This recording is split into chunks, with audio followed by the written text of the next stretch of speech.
Praise the Lord. കർത്താവായ യേശുക്രിസ്തുവിന്റെ നാമത്തിൽ എല്ലാവർക്കും എൻ്റെ സ്നേഹവന്ദനം. Jesus Christ new testament salvation doctrine അഥവാ യേശുക്രിസ്തുവിന്റെ പുതിയ നിയമ രക്ഷയുടെ ഉപദേശം എന്ന ഈ യൂട്യൂബ് ചാനലിലേക്ക് എല്ലാവർക്കും ഹൃദയം നിറഞ്ഞ സ്വാഗതം. ഈ ഗ്രൂപ്പിൽ കൂടെ നിങ്ങൾ 4 ഭാഷകളിൽ സുവിശേഷം കേട്ടുകൊണ്ടിരിക്കുന്നു. കേൾക്കുന്ന സുവിശേഷങ്ങൾ നിങ്ങൾക്ക് അത് പ്രയോജനമായി തീർന്നു എന്ന് ഞങ്ങൾ വിശ്വസിക്കുന്നു. തീർച്ചയായിട്ടും ഈ ഗ്രൂപ്പ് സബ്സ്ക്രൈബ് ചെയ്യുകയും ലൈക്ക് ചെയ്യുകയും ഷെയർ ചെയ്യുകയും ചെയ്ത എല്ലാ സൗരസന്മാർക്കും ഞങ്ങളുടെ സ്നേഹവന്ദനം അറിയിക്കുന്നു. ഇനിയും നിങ്ങൾ ഇത് സബ്സ്ക്രൈബ് ചെയ്യാത്ത ആരെങ്കിലും ഉണ്ടെങ്കിൽ തീർച്ചയായിട്ടും സബ്സ്ക്രൈബ് ചെയ്യുക, ഞങ്ങളെ പ്രോത്സാഹിപ്പിക്കുക, ഞങ്ങൾക്ക് വേണ്ടി പ്രാർത്ഥിക്കുക, ഞങ്ങളെ എൻകറേജ്മെൻറ്റ് ചെയ്യുക. എന്തുകൊണ്ടെന്നാൽ ഇത് സുവിശേഷം ലോകത്തിലെങ്ങും അറിയപ്പെടുന്നത് അവിടെ രക്ഷയ്ക്ക് വേണ്ടിയുള്ളതാണ്. അതുകൊണ്ട് തീർച്ചയായും നിങ്ങൾ ഈ ഗ്രൂപ്പിനെ സപ്പോർട്ട് ചെയ്യുകയും പ്രാർത്ഥിക്കുകയും എൻകറേജ് ചെയ്യുകയും ചെയ്യണം എന്ന് വളരെ വിനീതമായി നിങ്ങളോട് അഭ്യർത്ഥിക്കുന്നു. വരും ദിവസങ്ങളിൽ ലോകം എമ്പാടും ആഘോഷിക്കുവാൻ പോകുന്ന ഒരു ഉത്സവമാണല്ലോ ക്രിസ്തുമസ്. നമ്മുടെ രക്ഷിതാവായ യേശുക്രിസ്തുവിന്റെ ജനനം തിമിർപ്പോടെ ആഘോഷിക്കാൻ പോകുന്നവർ ക്രിസ്മസിന്റെ ആഘോഷ ഭാഗമായിട്ട് ലോകത്തുള്ള എല്ലാവരും ജാതി മത വ്യത്യാസമെന്നെ ഒരുപോലെ കൊണ്ടാടുവാനും ആഘോഷിക്കാനും തിമിർക്കുവാനും ഒരുങ്ങിയിരിക്കുന്ന എൻ്റെ പ്രേക്ഷകർക്ക് സ്നേഹം നിറഞ്ഞ ഭാഷയിൽ എൻ്റെ നന്ദി രേഖപ്പെടുത്തുന്നു. കുടുംബമായിട്ട് വീടുകളിൽ പുൽക്കൂടുണ്ടാക്കി ഉണ്ണിയേശുവിൻ്റെ രൂപം പ്രതിഷ്ഠിക്കുന്നു. അവിടെ ജോസഫിൻ്റെയും മറിയയുടെയും രൂപങ്ങൾ, ആട്ടിടയന്മാർ, ആടുകൾ എന്നുള്ള പുൽക്കൂടുകൾ ഉണ്ടാക്കുന്നു. അത് ഡെക്കറേറ്റ് ചെയ്യുന്നു വളരെ മനോഹരമായി. ലോകത്തിലുള്ള എല്ലാവരും ചെയ്തുകൊണ്ടിരിക്കുകയാണ്. അപ്പോൾ തന്നെ നമ്മൾ ഒരു കാര്യം മനസ്സിലാക്കേണ്ടത്, യേശുക്രിസ്തു എന്ന രക്ഷകൻ ഒരിക്കലായി ഈ ഭൂമിയിൽ പൂജാതനായി. അത് നിങ്ങളോട് പറയട്ടെ, ഡിസംബർ 25 എന്നുള്ള ഒരു വിഷയം ബൈബിളിൽ പ്രസ്താവിക്കുന്നില്ല, പറയുന്നില്ല. ഡിസംബർ 25 യേശുക്രിസ്തുവിന്റെ ജനനമായിട്ടും വെള്ളിയാഴ്ച ദുഃഖവെള്ളിയാഴ്ച യേശുക്രിസ്തുവിന്റെ ക്രൂശീകരണ ദിവസമായിട്ടും ലോകം കൊണ്ടാടുന്നു എങ്കിൽ തീർച്ചയായിട്ടും ഒരു കാര്യം പറയാൻ ഉദ്ദേശിക്കുന്നത്, ബൈബിളിൽ അതേക്കുറിച്ച് ഒരു റെഫറൻസ് ഇല്ല. പക്ഷേ തീർച്ചയായിട്ടും മാനവജാതിയുടെ പാപങ്ങളെ പരിഹരിക്കുവാൻ വേണ്ടി സ്വർഗസ്ഥനായ ദൈവം സ്വർഗീയ മഹിമകളെ വെടിഞ്ഞ് ഭൂമിയിൽ വന്ന ഒരു ദിവസമുണ്ട്. അത് നമ്മൾ അറിഞ്ഞിരിക്കണം. ആ ദിവസം 25 ഡിസംബർ ആണെന്ന് പറഞ്ഞുകൊണ്ടാണ് ലോകക്കാർ ആഘോഷിക്കുന്നത്. അത് സാരമില്ല, അങ്ങനെ ആഘോഷിച്ചോട്ടെ. എന്നാൽ ബൈബിൾ പണ്ഡിതന്മാർ പറയുന്നു, ഹിസ്റ്റോറിക്കലായിട്ട് നോക്കിയാലും ഡിസംബർ 25 ക്രിസ്മസ് ദിനമല്ല. എന്തുകൊണ്ടെന്നാൽ ക്ലൗഡിയസ് രാജാവ് ഒരിക്കലും വളരെ ശൈത്യമേറിയ ഒരു സമയത്ത് ഗർഭിണികളെയും മുല കുടിക്കുന്ന പൈതങ്ങളെയും കുഞ്ഞുങ്ങളെയും ഓർത്താൽ ഒരിക്കലും അങ്ങനെ ഒരു സെൻസസ് നടക്കാൻ ചാൻസ് ഇല്ല എന്നാണ് ചരിത്രകാരന്മാരും ബൈബിൾ സ്കോളേഴ്സും പറയുന്നത്. ഓക്കെ, അതിൻ്റെ വിഷയമല്ല. എന്നാൽ എപ്പോഴും നമുക്ക് അറിയാൻ സാധിക്കും, അത്യുന്നതങ്ങളിൽ ദൈവത്തിനു മഹത്വം, ഭൂമിയിൽ സമാധാനമാണ് യേശുക്രിസ്തുവിന്റെ ജനനം എന്ന് നമ്മൾ അറിയേണ്ടത് ഏറ്റവും അത്യാവശ്യമായിരിക്കുന്നു. ലോകജാതികൾ ഒരുപക്ഷെ ഒരു ആഘോഷമായി ഇത് കൊണ്ടാടുമ്പോൾ തീർച്ചയായിട്ടും ഈ ആഘോഷത്തിന്റെ പുറകിലുള്ളതായിട്ടുള്ള ചരിത്രം എന്താണ്, ബൈബിൾ നമ്മളെ പഠിപ്പിക്കുന്നത് എന്നറിയുന്നത് ഏറ്റവും വളരെ നന്നായിരിക്കും. ബൈബിൾ കൂടെ ചില വാക്യങ്ങൾ നിങ്ങളോട് വായിച്ചു കേൾപ്പിച്ച് അല്പസമയം യേശുക്രിസ്തുവിനെ കുറിച്ച്, ലോകരക്ഷിതാവായ യേശുക്രിസ്തുവിനെ കുറിച്ച് നിങ്ങളോട് സംസാരിക്കുവാൻ ഞാൻ താല്പര്യപ്പെടുന്നു. ദയവായി ഈ ക്രിസ്മസ് ആഘോഷ ദിനങ്ങളിൽ ക്രിസ്മസ് എന്തായിരിക്കണം, എങ്ങനെയായിരിക്കണം എന്ന് ചില വാക്കുകൾ മാത്രമേ ഞാൻ നിങ്ങളോട് പറയുന്നുള്ളൂ. സാധാരണയായി ഞാൻ ഡോക്ടറിൻ സംസാരിക്കാറുണ്ട്. എന്നാൽ ഈ നല്ല സന്തോഷ ദിവസങ്ങളിൽ ആരുടെയും മൂഡ് കളയാൻ വേണ്ടി ഞാൻ താല്പര്യപ്പെടുന്നില്ല. അതുകൊണ്ട് എല്ലാവരും യേശുക്രിസ്തുവിന്റെ ജനനത്തിങ്കൽ അത് ഓർക്കുന്ന ആ ദിവസം എല്ലാവരും ലോകത്തിലുള്ളവർ മുഴുവനും സന്തോഷമുള്ളവരായിരിക്കണം എന്ന് ഞാനും ആഗ്രഹിക്കുന്നു. അതുകൊണ്ട് ചില വാക്യങ്ങൾ ഞാൻ ബൈബിളിൽ നിന്ന് വായിച്ച് നിങ്ങളെ കേൾപ്പിക്കാൻ താല്പര്യപ്പെടുന്നു. ദയവായി ശ്രദ്ധിച്ചാലും. അത് ആദ്യമായിട്ട് മാത്യു 2:2 വായിക്കാൻ പോകുന്നു. Saying, Where is he that is born King of the Jews? For we have seen his star in the east and are come to worship him. ഇവിടെ ആട്ടിടയന്മാരല്ല, ഇവിടെ വൈസ്മെൻ, അതായത് കിഴക്കുള്ള വിദ്വാൻമാർക്ക് ഒരു സ്റ്റാർ ആകാശത്തിൽ പ്രത്യക്ഷമായി. അതൊരു പ്രത്യേക സ്റ്റാർ ആയിരുന്നു. ആ സ്റ്റാർ ആകാശത്ത് പ്രത്യക്ഷമായത് വിദ്വാൻമാരായിരിക്കുന്നവർക്ക് മനസ്സിലായി അതൊരു രാജാവിന്റെ ജനനത്തെ കുറിക്കുന്നു എന്നുള്ളതാണെന്ന് അവർക്ക് മനസ്സിലായി. അപ്പോൾ അവർ അത് കണ്ടതിന് ശേഷം രാജാവ് ജനിക്കേണ്ടത് രാജകൊട്ടാരത്തിലല്ലേ എന്നുള്ള മാനുഷികമായ ചിന്തയനുസരിച്ച് ഹെരോദ രാജാവിന്റെ കൊട്ടാരത്തിലേക്ക് പോയപ്പോൾ അവിടെ രാജാവിനോട് ചോദിക്കുകയാണ്, where is he that is born king of Jews? യഹൂദന്മാരുടെ രാജാവായി പിറന്നവൻ എവിടെ? ഞങ്ങൾ അവന്റെ നക്ഷത്രം കിഴക്ക് കണ്ടു, അവനെ ആരാധിക്കുവാൻ വർഷിപ്പിക്കുവാൻ വന്നിരിക്കുന്നു എന്ന് പറഞ്ഞു. Then Herod, when he had privately called the wise men, inquired of them diligently what time the star appeared. അപ്പോൾ ആ വിദ്വാൻമാരോട് വിളിച്ചു വളരെ പേഴ്സണലായിട്ട് ചോദിക്കുകയാണ്, എപ്പോഴാണ് star പ്രത്യക്ഷമായത്? And 2:9 Matthew, when they had heard the king, they departed, and lo, the star which they saw in the east went before them till it came and stood over where the young child was born. അപ്പോൾ അവിടെ ആ രാജാവ് ജനിക്കാത്തത് കൊണ്ട് അവർ കണ്ട ആ star നക്ഷത്രം യേശുക്രിസ്തു എവിടെയാണോ ജനിച്ച് കിടക്കുന്നത് ആ ഡെസ്റ്റിനേഷൻ അതിനെ ലക്ഷ്യമാക്കി ആ സ്റ്റാർ വിദ്വാൻമാർക്ക് മുമ്പിൽ നടന്നതായി ബൈബിളിൽ പറയുന്നു. മാത്യു 2:10 പറയുന്നു, when they saw the star they rejoiced with exceeding great joy. അപ്പോൾ തീർച്ചയായിട്ടും സ്റ്റാർ നക്ഷത്രം കണ്ടതുകൊണ്ട് അവർ വളരെ സന്തോഷിച്ചു എന്നിവിടെ കാണുവാൻ സാധിക്കും. Praise the Lord. തീർച്ചയായിട്ടും യേശുക്രിസ്തു ഒരു രാജാവായിട്ടാണ് പിറക്കുവാനിടയായത്.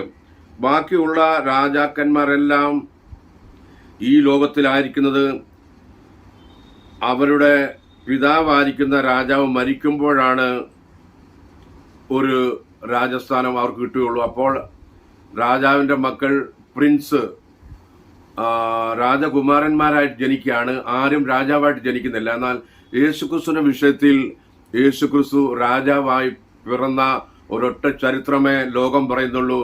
അത് നമ്മുടെ യേശുക്രിസ്തു ആണ്. യേശുക്രിസ്തുവിനെ കുറിച്ച് പറയുമ്പോൾ is the king of kings and lord of lords. അവർ രാജാതി രാജാവും കർത്താതി കർത്താവുമാകുന്നു. അപ്പോൾ തീർച്ചയായിട്ടും ഇവിടെ സ്റ്റാർ കണ്ട് വൈസ്മെന്മാർക്ക് മനസ്സിലായി ഒരു രാജാവ് പിറന്നു. ഈ രാജാവ് ആരായിരുന്നു എന്ന് നമുക്ക് കാണാം. ലൂക്കോസ് chapter 2 verse 9. Luke chapter 2:11. For unto you is born this day in the city of David a Savior, which is Christ the Lord. Hallelujah. അപ്പോൾ തീർച്ചയായിട്ടും ഈ രാജാവായി പിറന്നവൻ ആരാണ്? അത് ക്രൈസ്റ്റ് ദ ലോർഡ്, കർത്താവായ മശിഹയായിരിക്കുന്ന പഴയ നിയമത്തിലെ യഹോവ എന്ന രക്ഷകനാണ് ഈ പുതിയ നിയമത്തിൽ രക്ഷകനായി പിറന്ന യേശുക്രിസ്തു എന്ന് നിങ്ങൾ മനസ്സിലാക്കിയിട്ടുണ്ടോ? യേശുക്രിസ്തുവിന്റെ ജനനവും മരണവും പുനരുത്ഥാനവും എല്ലാം പ്രവാചകന്മാരിൽ കൂടെ പ്രവചിച്ചിട്ടുള്ള കാര്യമാണ്. യെശയ്യാ പ്രവചിച്ചു വളരെ കൃത്യമായിട്ട്. ഏകദേശം യേശുക്രിസ്തു ജനിക്കുന്നതിന് 600-700 വർഷങ്ങൾക്ക് മുമ്പ് യെശയ്യാ പ്രവചിച്ചു, unto us a child is born, a son is given, the government shall be upon his shoulder, his name shall be called Counselor, Mighty God, Everlasting Father, Prince of Peace. അപ്പോൾ യെശയ്യാ പറഞ്ഞു യേശുക്രിസ്തുവിനെ കുറിച്ച്, ജനിക്കുവാനിരിക്കുന്ന യേശുക്രിസ്തുവിനെ കുറിച്ച് പ്രസന്റ് ടെൻസിൽ പറഞ്ഞു, നമുക്കൊരു ശിശു ജനിച്ചിരിക്കുന്നു, നമുക്കൊരു മകൻ നൽകപ്പെട്ടിരിക്കുന്നു, that is called son of God. ആധിപത്യം അവന്റെ തോളിലിരിക്കും, അവന് അത്ഭുതമന്ത്രി. ലോകത്തിൽ ആർക്കും അങ്ങനെ ഒരു പദവിയില്ല അത്ഭുതമന്ത്രിയായിട്ട്.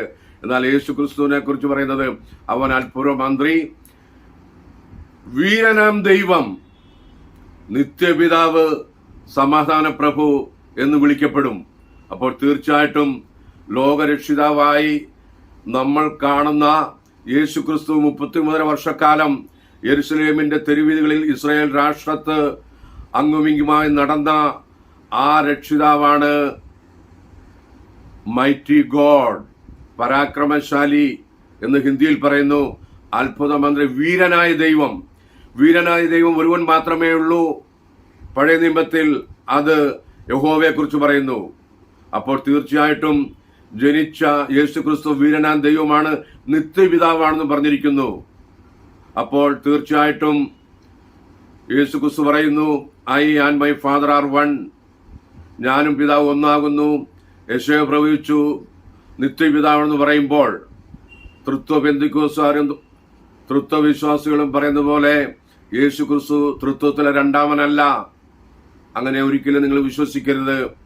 ഉൽപ്പത്തി മുതൽ മലാക്കി വരെ കാണുന്ന യഹോവയായ ദൈവം ജഡത്തിൽ വെളിപ്പെട്ട് ആദാമ്യ സന്തതിയുടെ പാപങ്ങൾക്ക് വേണ്ടി ക്രൂശിൽ മരിച്ച് രക്തം ചിന്തുവാൻ വേണ്ടിയാണ് സ്വർഗത്തിലെ ദൈവമായവൻ ഒരു മനുഷ്യ വേഷമെടുത്തു ഭൂമിയിൽ വന്നത് നിങ്ങൾ മനസ്സിലാക്കുക. അതുകൊണ്ട് തീർച്ചയായിട്ടും ക്രിസ്മസ് ആഘോഷിക്കുന്ന എൻ്റെ പ്രിയ ശ്രോതാക്കളെ, സഹോദരി സഹോദരന്മാരെ, പ്രൈസ് ദി ലോർഡ്. യേശുക്രിസ്തു ആരാകുന്നു? അവൻ രക്ഷിതാവാകുന്നു.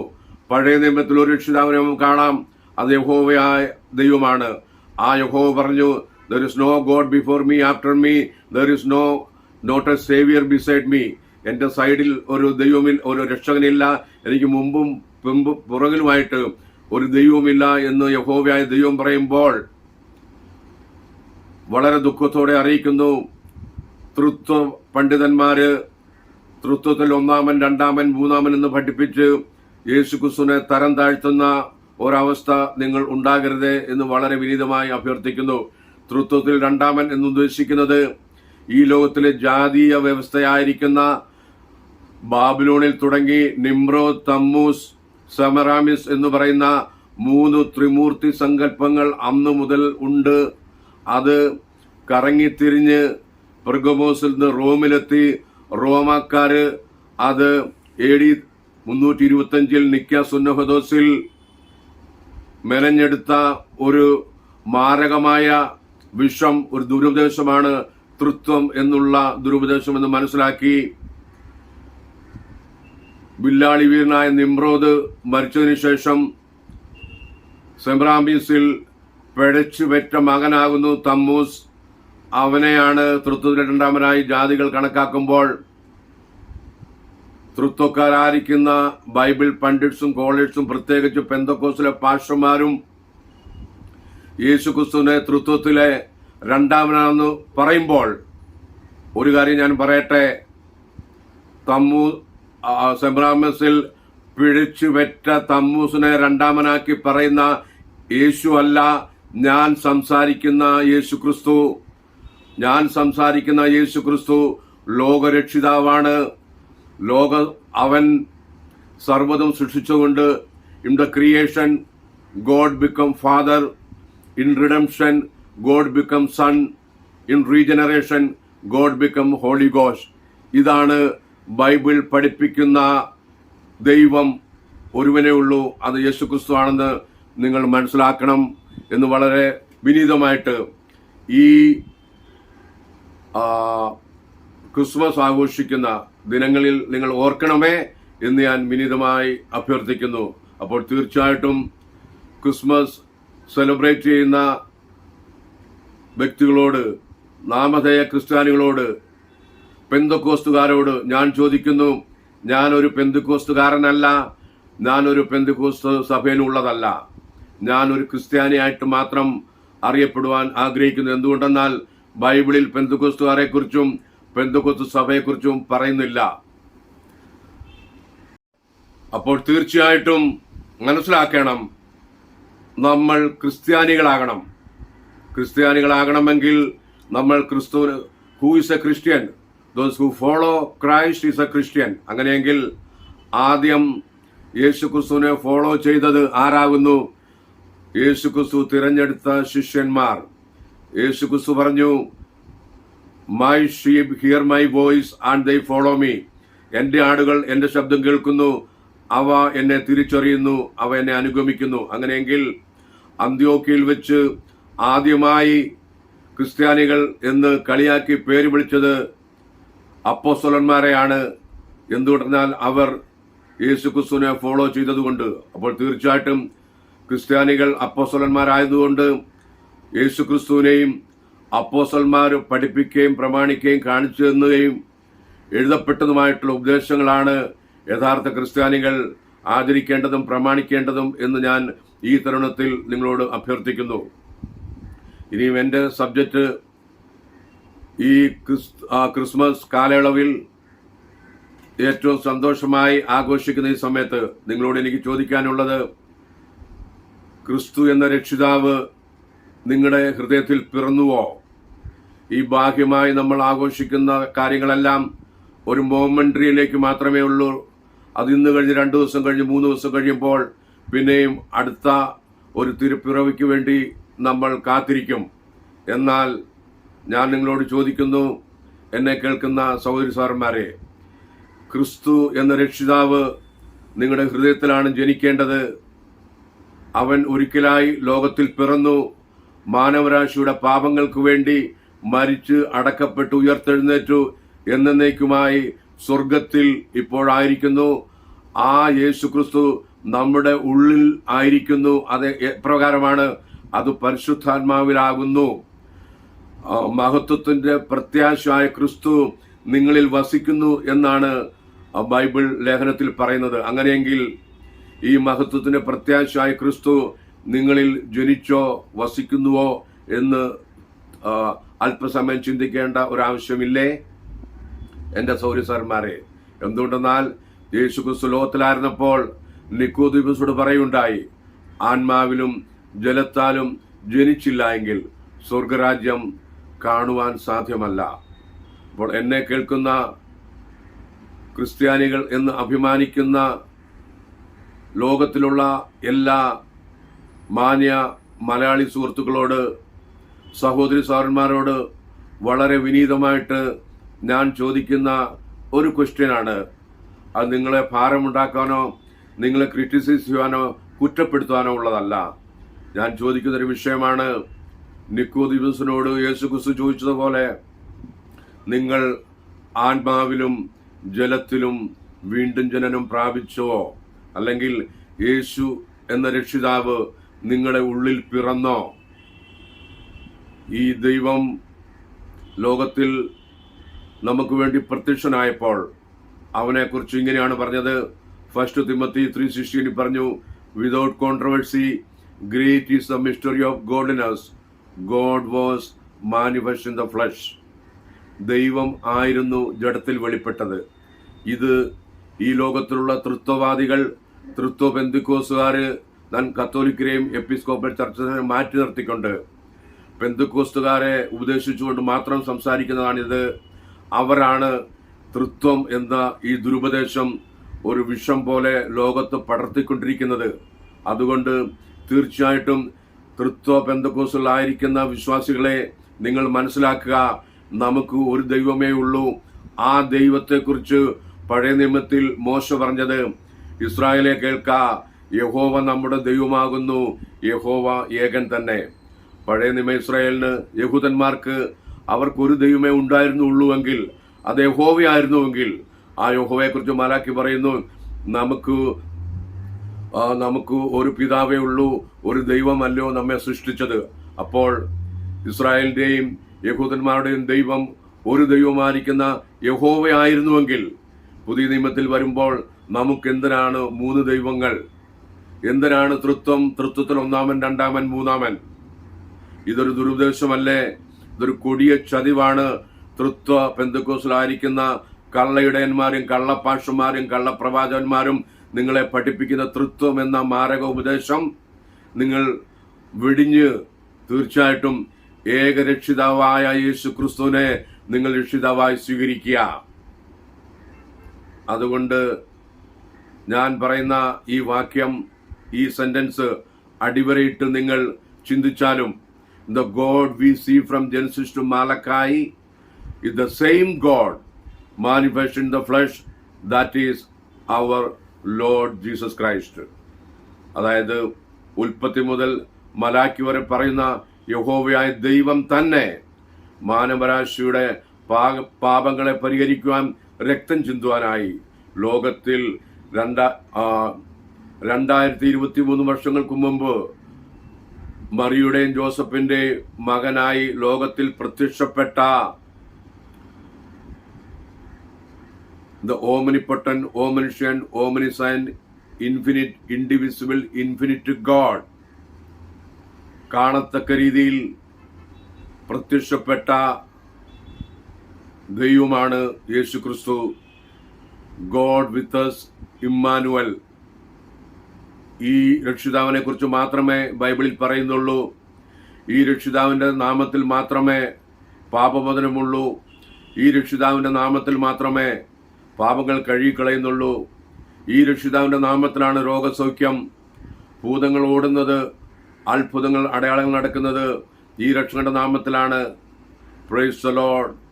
അതുകൊണ്ട് തീർച്ചയായിട്ടും ഈ രക്ഷകന്റെ നാമത്തെ തള്ളിക്കളയാതെ ഈ രക്ഷകന്റെ നാമത്തെ നിങ്ങൾ ഏറ്റെടുത്ത്, നിങ്ങൾ 1-ാം നൂറ്റാണ്ടിലെ ക്രിസ്ത്യാനികൾ ആരായിരുന്നു? പത്രോസിന്റെ വചനങ്ങൾ കേട്ടു മാനസാന്തരപ്പെട്ട് യേശുക്രിസ്തുവിന്റെ നാമത്തിൽ സ്നാനമേറ്റ 3000 പേരെ ദൈവത്തിന് സഭയോട് ചേർത്തു. അവർ അപ്പോസ്തലന്മാരുടെ ഉപദേശം കേട്ടും അപ്പം നുറുക്കിയും പ്രാർത്ഥന കഴിച്ചു പോകുന്നു എന്ന് വളരെ വ്യക്തമായി ബൈബിളിൽ പറയുമ്പോൾ, അപ്പോസ്തോലിക ഉപദേശത്തെ തള്ളിക്കൊണ്ട് ഞങ്ങൾക്ക് അപ്പോസ്തലന്മാരുടെ വാക്കുകളല്ല, ഞങ്ങൾക്ക് യേശു പറഞ്ഞ വാക്കുകളാണ് കേൾക്കുന്നു പറയുന്ന പൊട്ടന്മാരായിരിക്കുന്ന, വഞ്ചകരായിരിക്കുന്ന തൃത്വ പാഷന്മാരുടെ ഉപദേശങ്ങൾ വിട്ടൊഴിഞ്ഞ് യഥാർത്ഥമായ സത്യത്തിലേക്ക് വരുവാനും ദൈവരാജ്യത്തിൽ പ്രവേശിക്കുവാനും യേശുക്രിസ്തു നിക്കോദോമോസോട് പറഞ്ഞതുപോലെ ആത്മാവിലും ജലത്തിലും നിങ്ങൾ ജനിച്ച് സ്വർഗരാജ്യത്തിൽ കടക്കണമെന്ന് പറഞ്ഞ ആ ഉപദേശം നിങ്ങൾ സ്വീകരിച്ചുകൊണ്ട് ഈ അന്ത്യകാലത്ത്, ഈ കൃപായുഗത്തിൽ യേശുക്രിസ്തു എന്ന രക്ഷകനെ അംഗീകരിക്കുക.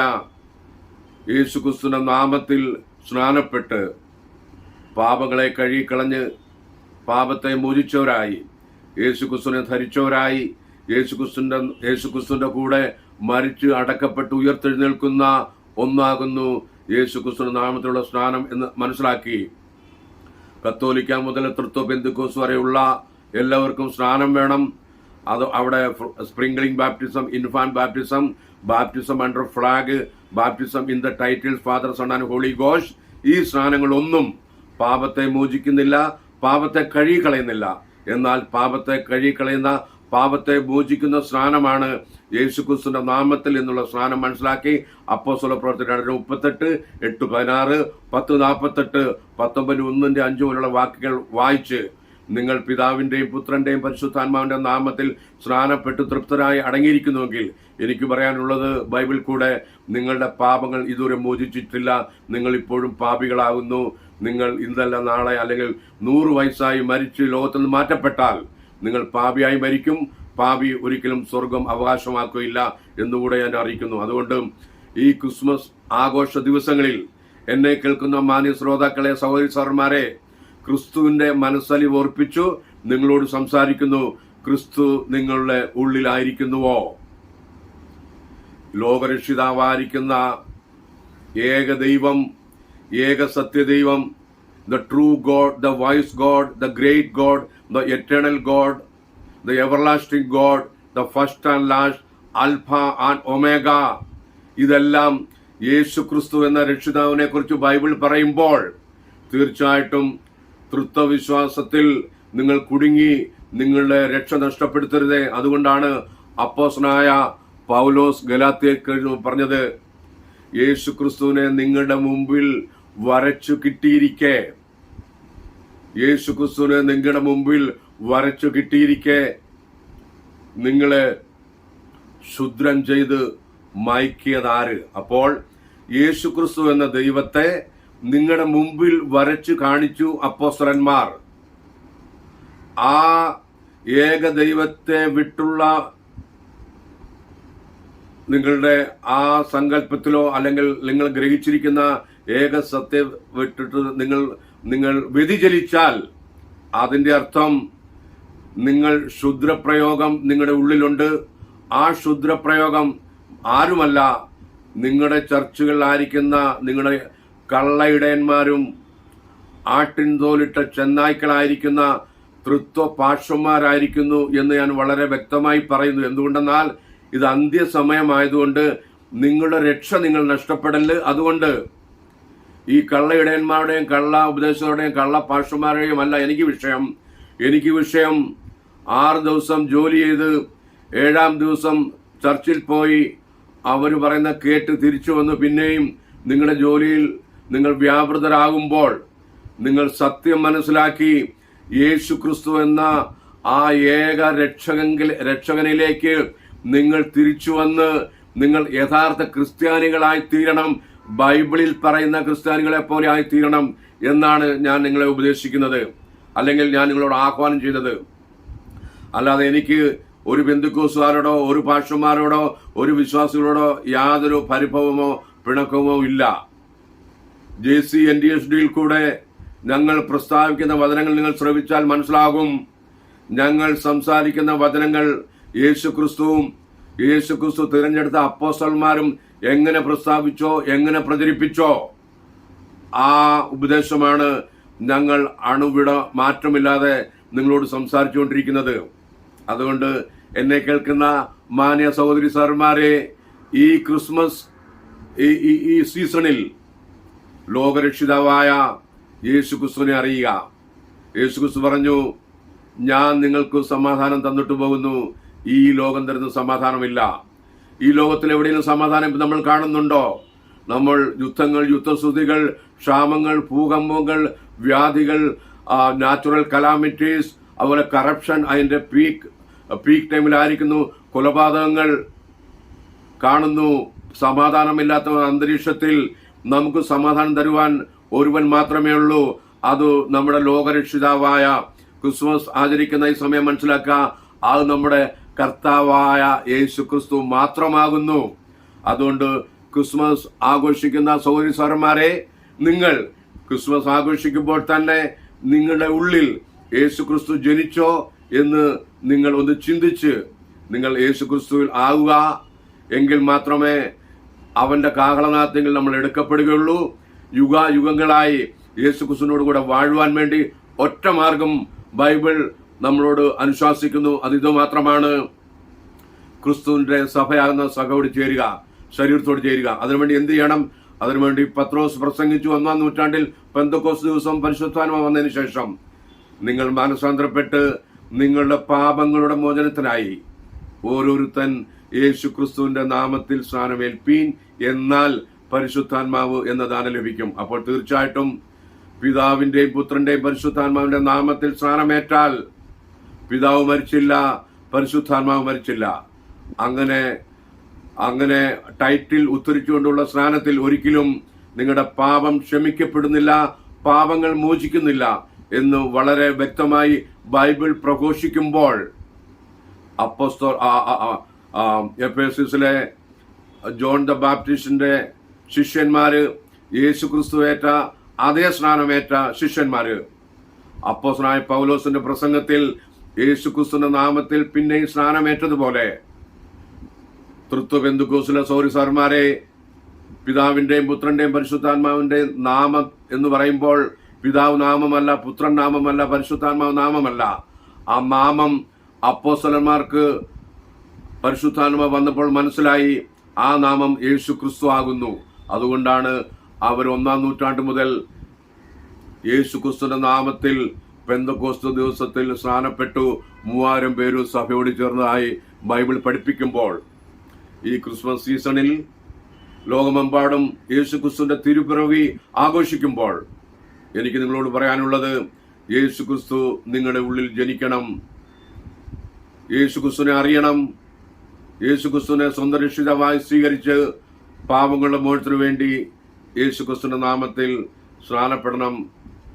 യേശുക്രിസ്തുവിന്റെ സഭയായിരിക്കുന്ന ശരീരത്തോട് നിങ്ങൾ ചേരണം എന്നുള്ള ഈ ഉപദേശം ഈ ക്രിസ്മസ് സീസണിൽ നിങ്ങൾക്ക് വേണ്ടി ഞാൻ JCNTSDയുടെ കെയർ ഓഫിൽ സംസാരിക്കുന്നു. ദൈവം എല്ലാവരെയും ധാരാളമായി അനുഗ്രഹിക്കട്ടെ. Wish you A happy Christmas and a prosperous and a happy new year in advance. May God bless you. Praise the Lord.